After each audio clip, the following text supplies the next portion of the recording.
Well, good morning, Aurora Institute. We are so excited that you have joined our session here today. We're empowered, how voices and choices are leading to student ownership and personalization. My name is Brian Smith. I'm the executive principal here at Falcon Middle School in Colorado Springs, Colorado. And we are excited to share a journey we've been on here at Falcon Middle School to really help personalize learning and make it come alive for our students.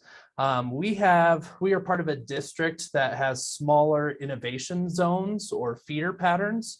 And so we have 4 elementary schools, a middle school, and a high school that work together on an initiative we call Empower FZ that we have developed in partnership with our partners at Modern Teacher to really look at our learning processes and make sure learning comes alive for our students. And so we're excited to share a little bit about that with you here today, but most importantly, give you an opportunity to talk to our students. Joining me today, I have a few students as part of this session that are going to help present. There they are. Liam, Tyler, Ashlee, Bradigan, and Catherine are going to join me here today to help talk to you about how learning is coming alive in their classrooms and the things they are doing and the tools they're utilizing to really help personalize that learning experience. As we all know, student ownership is so important. We want students to own that learning experience and to feel empowered to make choices and have autonomy in what they want to do to really learn the things that they need to learn to master that essential content and skills. And so I'm excited to get to introduce them to you and talk more about our journey here at Falcon Middle School. And so with that, I'm going to bring them on camera and let them introduce themselves to you. Hi, I'm Bradigan Murphy, and I'm on 7th grade red. Hi, I'm Liam Bartos, and I'm on 6th grade gold. Hello, I'm Tyler Shanahan. I'm also on 6th grade gold. Hi, I'm Catherine Soto. I'm on 8th grade gold. Hello, I'm Ashlee Mull. I'm on 8th grade gold. All right, great job, you guys. So they're going to be joining us today. These are awesome students. I will tell you, they were a little nervous at first because they heard this was a national or international webinar. And so they are being broadcast across the country right now. They're all looking at me like, whoa, but they put a lot of thought into this session today and wanting to share with you their learning experience. And so as a part of that experience, everything we do in our zone here, the Falcon Zone in District 49, is centered around what we call Empower FZ. Empower FZ is our brand for digital convergence, how we make learning come to life for students, how we make sure students own their learning and it's personal to them to advance in their future. We call it Empower FZ because we want our students, our staff, our community all to feel empowered. We all want them to be part of that learning process to grow and develop and become better. And the FZ is for Falcon Zone. That's our zone of all 6 schools, our 4 elementaries, middle and high, that work together on this process. So K through 12 to really make learning come to life for our students. The O in the middle is part of our what we call our instructional model. And I'll talk about that more here in just a couple minutes, but that's really our representation of the 3 components that come together to make learning work in our zone. And when you see a picture of this later on, you'll see there's actually a falcon in the center that represents that Falcon Zone piece. But Empower FZ, how do we empower our learners and make learning really come to life for our kids? To do this, we're really working as a zone to transition away from traditional to more modern learning environments. We want to get away from things that happened back in the industrial age. We know at that time, new jobs were being created, new skills from workers were necessary, and schools were being asked to help create a populace to fill these new jobs. But schools had to become more organized, locations open throughout cities so that students could have easy access. But as we know, soon students were required to attend school, and the society's ask of our educators was to really grow beyond this and build a curriculum to help prepare students for future jobs. And so with that, the internet started to come to life, and there were lots of new web-based tools that as educators had to figure out because our kids were leaps and bounds ahead of us. And so today we're in the midst of that transition. And the transition are framed around that is part of a new digital revolution. Some, including Daniel Pink, have called the conceptual age.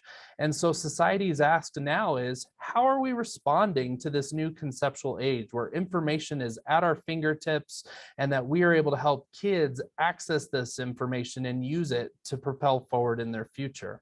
And so we really want to make sure, are our students prepared to live and work in the second half of this 21st century? And is there more we can do to really meet that current ask of our society? And so a lot of that is based on this new modern personalized learning that we've embarked upon and many schools across the country have taken account with. So where did we begin with this? Well, as a zone, our 6 schools had to develop a theory of action. And this theory of action centered around 3 core tenets. We worked with our staff to get everybody to contribute different things that meant that were important to the learning experience in our classrooms. And so each school asked their teachers, asked their community, what do we want to make sure is in place for our kids? We also asked our kids, and we brought all that evidence together and pieced together what we call our theory of action. This is the key trends that we saw that we wanted to make sure continued to stay alive in our classrooms each and every day. And so our first one is based on the idea that if we build positive relationships through safe and caring and learning environments, then student learning, achievement, and resilience will increase. So relationships is really our first one because we want to have those at the center of all we do.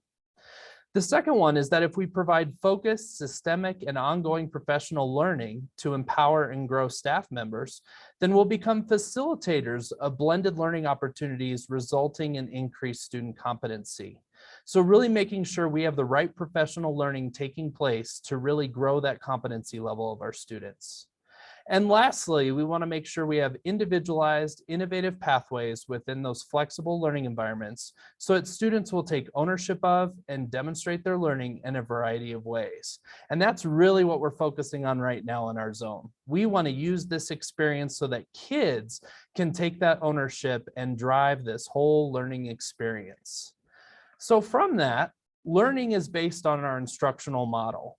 And our instructional model is represented by this propeller, which was the O in empower. And this is really illustrating our 3 core tenets that have to come together. We've got to have engaging environments, enhanced opportunities, and elevated instruction, all at the core, working together in synergy to make sure that learning comes to life for our students and that we're empowering our learners. Those empowered learners are represented by the falcon in the center of the propeller, because we're the Falcon zone, but our high school is actually the Falcons from Falcon. And we want to make sure that all of our Falcons feel empowered when they graduate.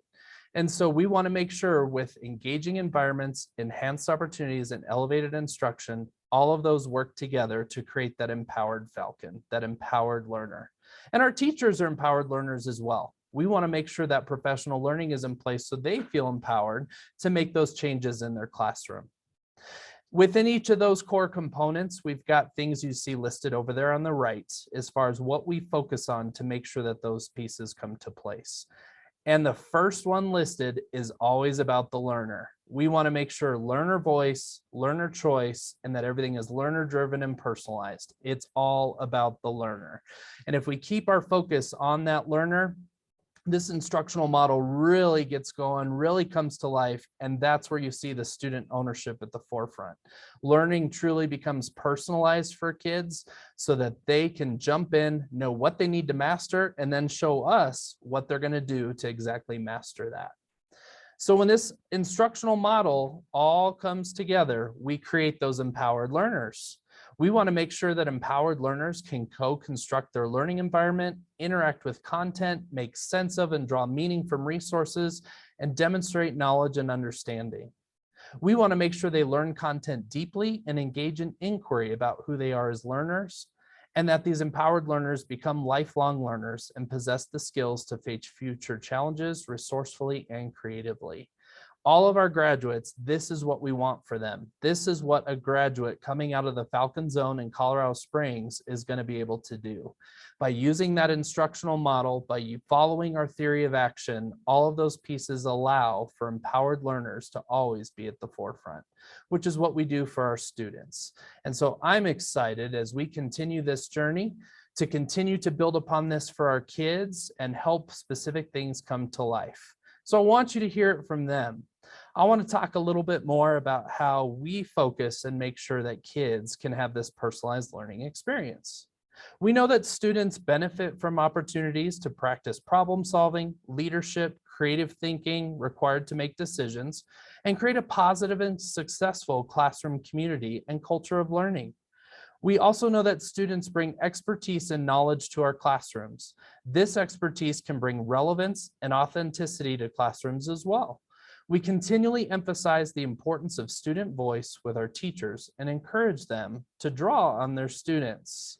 So I'm going to throw a question over to them. They have worked really hard to make sure they share with you their journey. And so they've prepared some responses, but we know we'll interact as well. And you might have follow-up questions. My instructional coach is watching the chat for me. So as we go through this session, there may be some follow-up questions, and we'll make sure these students can get a chance to answer those as well. And I'll jump in where needed too. So I'm going to throw this first one over to our students here. And I want to know specifically, you guys, how does your teacher elicit your input, your expertise, your opinions, and ideas into the decisions they make within the classroom? Ashlee, let's start with you. Okay. Our teachers take our input and expertise to help make the classroom beneficial to our learning and make our learning process enjoyable. We get to make our standard operating procedures for the classroom with the help of the teachers. Every student in the classroom has a say in the SOPs. Awesome. So those SOPs kind of guide what you need to do. Very cool. All right, Catherine, what do you got? Our teachers use our opinions and suggestions in the classroom by asking questions like, why do we need to go to school? Answer to get an education. And why do we need an education? Answer to get a job. And that goes on for a while. This helps create it because it puts what we want to do in school on a paper that we can refer to from time to time. Awesome. So you guys have those posted in the classroom to reference back to. Very cool. Liam. Classroom codes are implemented in each class and take our opinions into account. We can decide what goes in and what's taken out. Classroom codes are standards involving behavior and how you should treat others. This means that what you do to respect your teachers and your fellow classmates. Behavioral rules make the classroom organized so people aren't jumping off desks and screaming. Very good. So you found good use to those classroom codes. Nice.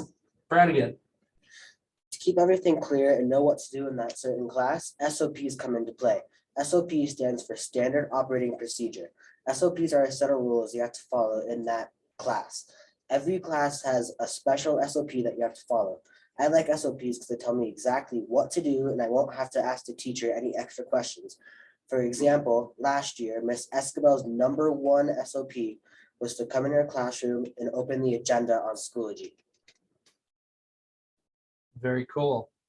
So with this, you guys too, I know one of the new things we've tried to put in place are parking lots where you guys can fill out sticky notes, put up questions for teachers, have them know about things that are going really well or things that you want to give future input on. I know that's been kind of new, but have you seen those parking lots going up in your classroom?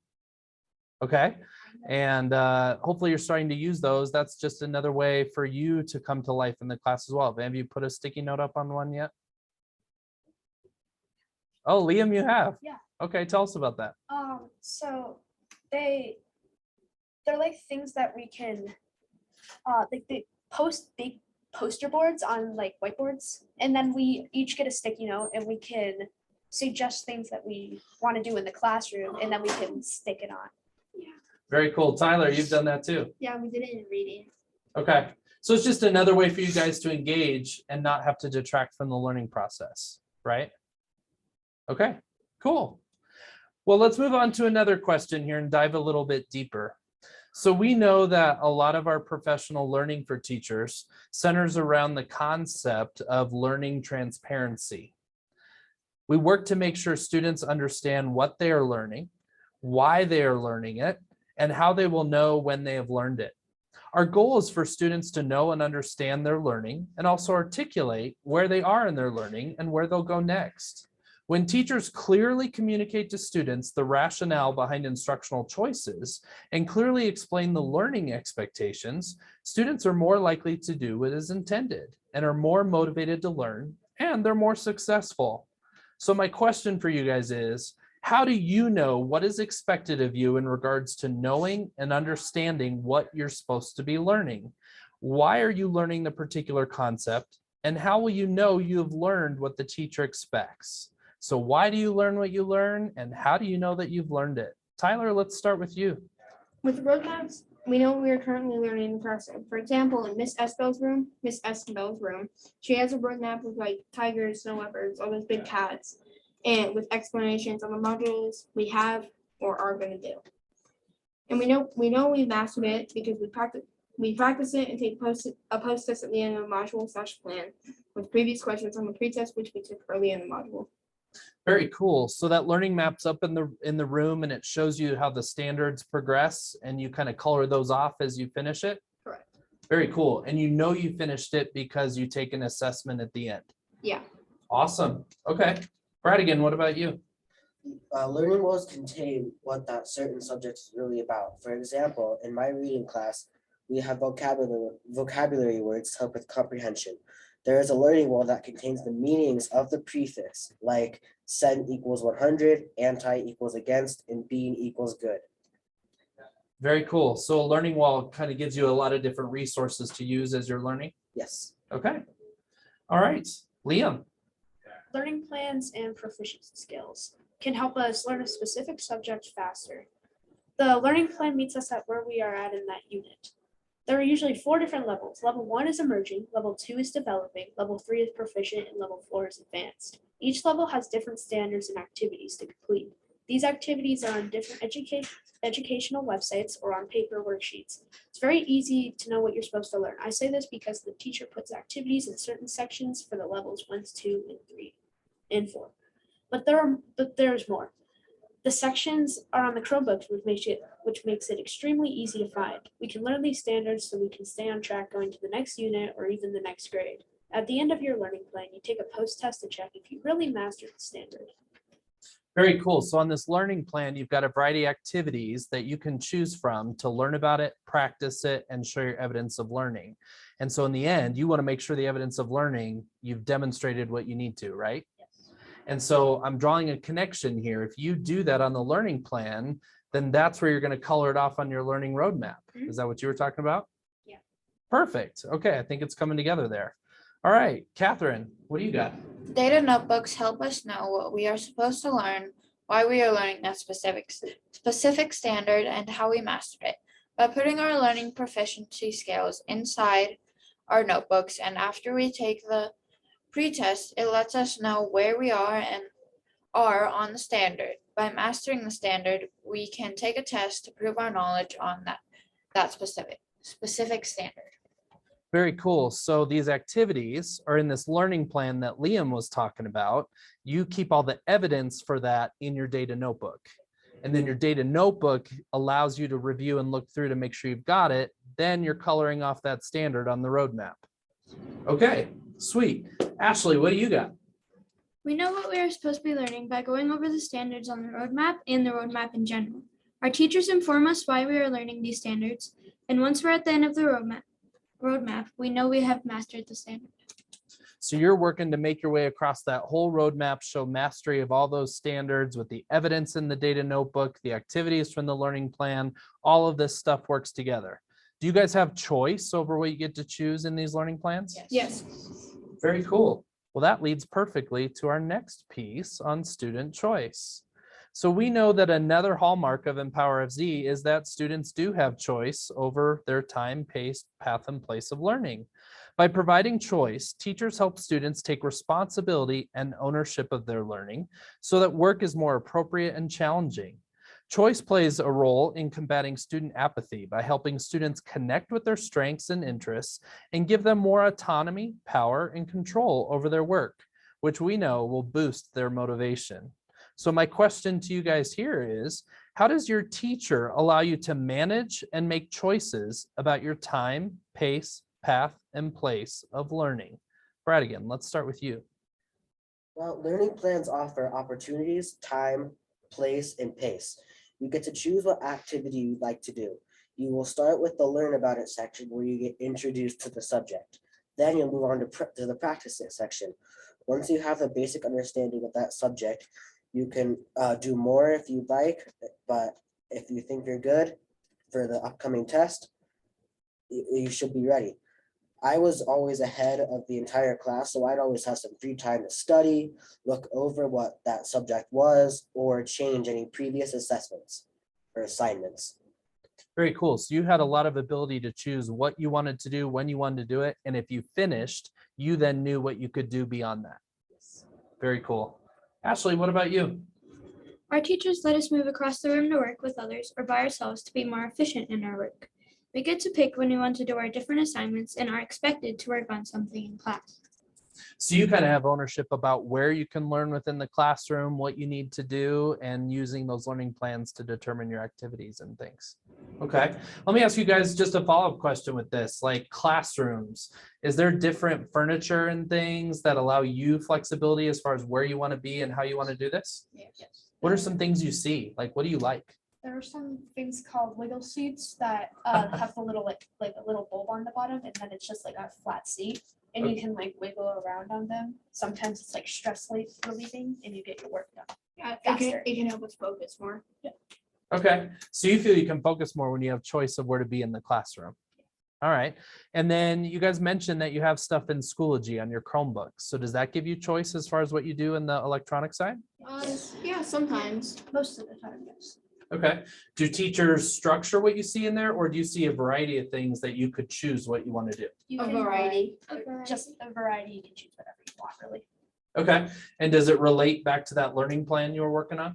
Yes. Okay, and those standards. Very cool. All right, so all of this comes together and it really starts to create that ownership of learning. So hopefully, as you can see, our students are an integral part of that learning process. We've moved away from the teachers doing all of the work and being the only one that knows where a student is in their learning. They know. They use those roadmaps. They use those learning plans to guide that process. It really comes down to encouraging students to take ownership of their learning, and we know we can't do that easily without the supports we've talked about being in place. Student ownership is extremely important to us. That's how we empower our learners. We know if students have ownership of their learning, they'll be able to better identify and work towards their learning goals. They'll be more likely to believe that this is their control to succeed in school, and they'll be able to demonstrate life skills such as initiative, self-direction, and productivity. All of this is what leads us to those empowered learners, that falcon at the center of our propeller, our goal of what we do with Empower FZ. So I want to ask each of you, how has Empowered FZ had an impact on your level of investment in your learning? Tyler, let's start with you. I think Empower FC has had an impact on me because it can help me and push me further down the line in schoolwork and help me have a future career. Very cool. Liam, what about you? This program has helped me grow in my knowledge faster. I can work at my own pace and be successful in that class unit. Learning plans help me the most because I don't have to start somewhere that's too easy or too hard. This makes it so I don't have to fall behind or be done with work too early. All in all, I thank Mr. Smith and all the teachers for this program. Thanks, Liam. I appreciate the shout out. All right, Bradigan. Empower FC has helped me learn because I can work at my own pace. I can choose what I'd like to do on that subject. If I'm confused, I can take my time, or if I understand it, I can move faster. As long as you get the assignments in before the due date, you can get it done in the first period or two, or you can wait till the last day. Very cool. Ashlee. Empower FC has helped me focus on my work more and pay attention in class. I like the organization of things and how I had more options for assignments I wanted to do. Because of that, I became more invested in my learning. I get a choice of how fast or slow I want to work on my assignments and have a choice of what assignments I want to do. Very cool. Catherine. This learning process has helped me as a student by letting me take my own learning into my own hands. This has also helped because it lets me go at my own pace as long as I get it in time. Awesome. I am so proud of you guys. I got to tell everyone attending this session, they received these questions a couple days ago because I wanted them to think about this. And they put a lot of time and thought behind this. Everything that they said is their words and what they put together about what they're doing in our classrooms. I am so proud of you. You guys did an awesome job. They are here with us that if you have additional questions or would like to know something else from our students or myself, feel free to put those in the chat. My instructional coach here is monitoring that for us so we can answer those additional questions. But as I wrap up, what I wanted to show you here is that we have some key hallmarks of what an empowered FC classroom is all about. We want to make sure we have student voice. Student voice ensures that we are eliciting that input of students, that we're looking at their expertise, their opinions and ideas into these decisions that they make within the school and classroom. We want to make sure we have a transparency of learning so that students know what they need to know, what they understand what they're learning and why they're learning it. How they will know when they have learned it. That's key. You heard the kids talk about they have a proficiency scale. They have a rating system to know when they've reached proficient. We also want to have student choice, the ability for students to make and manage decisions about what they want to do for their time, pace, path, and place of learning. Students have ownership in that. And all of this together allows us to get to that student ownership piece. That's the level of investment the learning has in learning, teaching, and leadership anywhere throughout our educational system. This has been a process we have followed over the past 5 years in Falcon Zone to get to this point. And I so want to thank our friends and partners at Modern Teacher for working with us and helping us put these pieces into place, because without that, we wouldn't be at this place of seeing where our students are really running with this full steam ahead. I'm very thankful for that and all the work our teachers are putting into this and the things our students are doing. Yeah, they are rocking it. I will tell you from personal experience as a principal, I walk into a classroom now, and those of you that have been in middle school, you walk in a classroom, what are you doing? I don't know. Now, when I walk in a classroom and I ask my students, hey, what do you learn about today? They tell me exactly what they're learning, why they're learning it, and they show me what they have to do to be a proficient. I've been blown away. Our teachers, our students are all doing an amazing job, and they see the importance of this in this learning process. So as we move forward, I think we had a question come in on chat here for you guys. This is a good one for you. Our viewers want to know, what is your favorite thing about Falcon Middle School? So who wants to jump in first, and we can just jump around? Tyler. My favorite thing about Falcon Middle School is probably the staff. They're all really nice and will help you if you need help with your work. Awesome. Thanks, Tyler. Liam? I really like Falcon Middle School.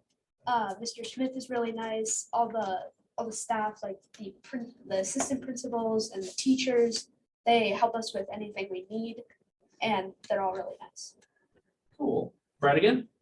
I like Falcon Middle School a lot. I feel safe here, and I feel safe I feel safe enough to go to my teachers if something's going on at home or if I just need help on an assignment. Very cool. Ashlee? My favorite thing about Falcon Middle School is the library. I have a high choice of books to pick from for just reading. Very cool. Catherine? I just like the school overall. Like everything about it? Cool. All right, next question that we had come in here. What have you enjoyed learning about in any class this year, and how are you allowed to show your learning? So what was something you really liked learning about, and how did you show that you had learned that? Who wants to jump in? Ashlee? My favorite thing that we were learning about was creative writing. We got to make our own story at the end and turn it in, and then the grade we got on it showed our mastery of that. Cool. Anyone else? My favorite Catherine? thing was learning about the 3 laws of motion in science. In science? Did you have choice about how you could do that? Yeah. What did you choose to do? I did a coloring sheet that asked questions and it had 3 different answers and the right colors for each one, and the right one would have the right color. Okay, all right. Anybody else have a topic? Tyler? I liked learning about the Civil War in Western Hemisphere. Sweet. Anything specific you did with that you knew you Uh, learned about it? There was this iCivics. We did iCivics for it. And you had to like go around the states asking questions to people how they felt about the Civil War. Very cool. Liam? I really liked in Western Hemisphere when we learned about the Constitution, because we did this fun thing where we were like reading other people's rights on iCivics, and we were like walking around and we were going to court and doing all these things like does he have a right or does he not have a right? We had to choose between these two, and then it was just really fun. Awesome. Bradigan, anything from you? Yeah, so in my writing class this year, when we were first learning about stuff like what an onomatopoeia is and what like just that kind of with those kind of words that should be included in any kind of writing. What the activity I did for that was a menu. So I came up with a restaurant name, then created a food menu. Like Hyperdrive Punch was one that I used, or Ticking Tacos was another one that I used. Nice. I just got to point out, you guys just illustrated what I talked about before perfectly. Listen to how these students are talking about what specifically they learned, the vocabulary behind what they have learned. It's not just I'm doing a writing assignment. They are saying the specific components of what they had to do. It's awesome. You guys rock. Another question came in here. What do your data notebooks contain? So what kinds of things do you put in there? Tyler? In writing, we put post tests in there so we can keep track of what we got on the test. We also keep pre-tests in there so we can measure what we got before and after. We also have, so like what you said earlier about coloring things out, we have like a little book that we color out when we're done with the module. Oh, showing how that roadmap has Yeah. progressed? Okay, cool. Liam? Adding on that Tyler's thing, we have the post test and pre-test on the computers, and then we write down the scores on like sheet of line paper and put it in the data folder. And roadmaps is pretty much the same of what he said with you color it every time you finish a certain module. Awesome. All right, another question we have. How do parents feel about this way of learning? What do parents say about your learning? Well, our parents say it's different. It wasn't like that when they were in school. Sure. They don't like the math. Okay. Yeah. So it's different from what they used to do. So they're trying to figure that out a little bit. Yeah. Okay. Liam? My parents noticed like an increase of my grades and like my knowledge. So they were just like, are you okay? Because like I'm not usually like this committed to school, but this program has kind of helped a lot. Okay, so your parents have noticed a difference. Sweet. Tyler? Well, I'm following up on Ashlee, how they don't like the math. When I showed my mom the standing procedure in 2nd grade, she got mad and like asked my teacher about it. Gotcha. So there's more clarity needed.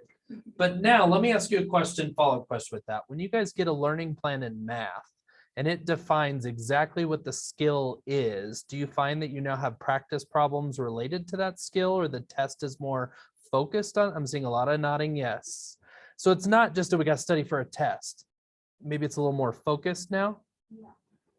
Okay. And for Mr. Bates, when studying, he tries to make it fun, like doing a Jeopardy for all the topics we have learned before the test.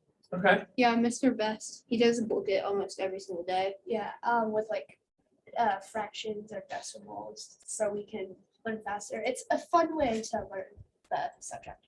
Like Cool. tricky means. I like seeing that you guys feel it's more focused, it's more aligned, because I have not heard that before as a principal. So that's really cool. Another question here.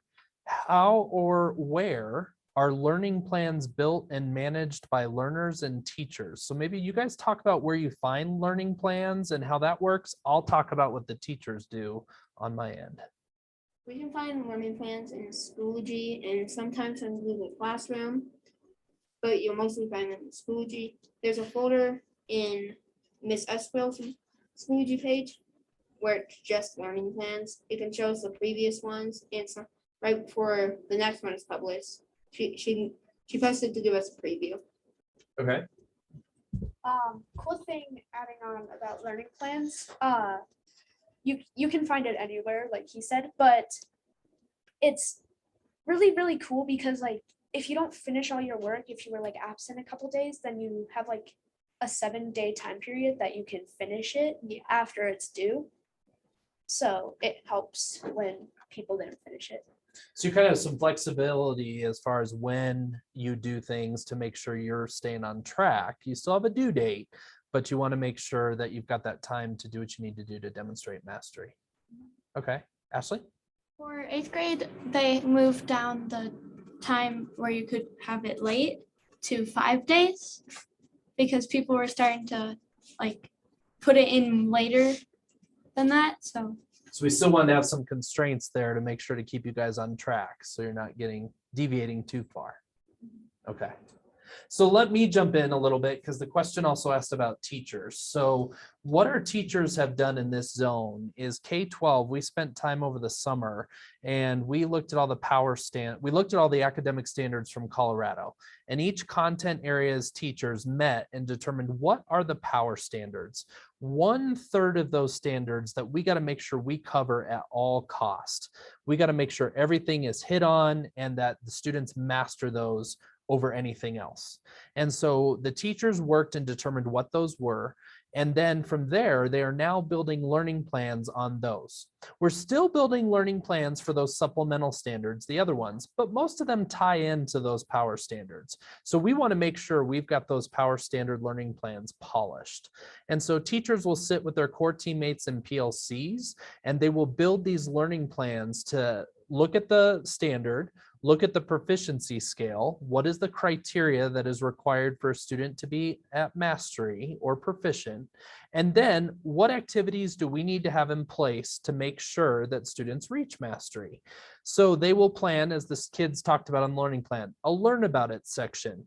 These are different resources. Maybe it's videos from YouTube. Maybe it's an in-class reading. Maybe it's a teacher-led lecture, a variety of things that are contained in there to help students learn about the standard. Then below that, there's a section of practice it. This is where students can do a variety of choice activities that they want to do to further practice that standard to build towards that evidence of learning. Because at the bottom, there's a few choices that students can choose what they want to do to demonstrate that final evidence of learning. And that's what they have to submit in order to make sure they're showing their teacher that they've reached mastery. So when a learning plan is in use, teachers then incorporate a variety of strategies in class. They've got mini lessons, they've got whole group instruction, they've got individual activities, cooperative groups, stations. It is differentiation at its best. There's things happening all over the classroom. Students rotate around. Teachers have time. They check in with them to check for understanding and let students know if they've reached mastery. But it's all centered and built around using these learning plans to make sure they've got that mastery level of their students. So teachers really have a lot of ownership in what they can create and develop to use, but the power standards that we've elected really drive that process. And that's what we put together for those learning plans. Are there any other questions? Don't see anything else in the chat. I guess I'll send it back over one more time here to the students, just as we close out here. I appreciate you guys. Thanks for sharing what you shared today and how learning is going for you. I think one just wrap up question, what's a goal you have for your future? What do you hope to do to propel ahead, or what job are you looking forward to? How is your learning helping with that? What are you looking forward to? Who wants to go first? Bradigan. When I'm older, I'd like to be a firefighter paramedic. And I think the health class that FBS has to offer has really ties into that little bit. Cool. And so you have a choice to take that class. Yes. Awesome. Liam. I really want to be a NASA engineer one day. In the intro to engineering class is really helpful for that. Cool. Tyler. I want to get a head start on taxes, so I like the decimals and math. Okay, so you're trying to get ahead. Yes. All right. Catherine. I'm just trying to get better at some of my subjects. Okay. Any subject in particular you want to get better at? Science. Science. Okay. And Ashlee. I really like the art classes here. So you want to do something with art someday? I just don't know what it is gonna be yet. That's fair. All right. Oh. Any more questions? Okay. Well, thank you guys. You guys are rock stars. I appreciate my Firebirds for jumping in here today. I know you guys were nervous, but you rocked it. You did an exceptional job. I'm so proud of each of you. Thanks for sharing your journey and what you do in classrooms. And thank you to all of our attendees for the session today. Hopefully you learned a little bit more about what personalized learning is all about here in the Falcon Zone in District 49 in Colorado Springs. We have an opportunity. We're actually being highlighted this coming February as part of the National Conference on Digital Convergence. We are a featured district national showcase. So if you want to come visit our school and see learning in place, check out that conference. You can learn more. We'd love to have you come visit us and see what we got going on. But thanks for attending today, and best of luck to everybody.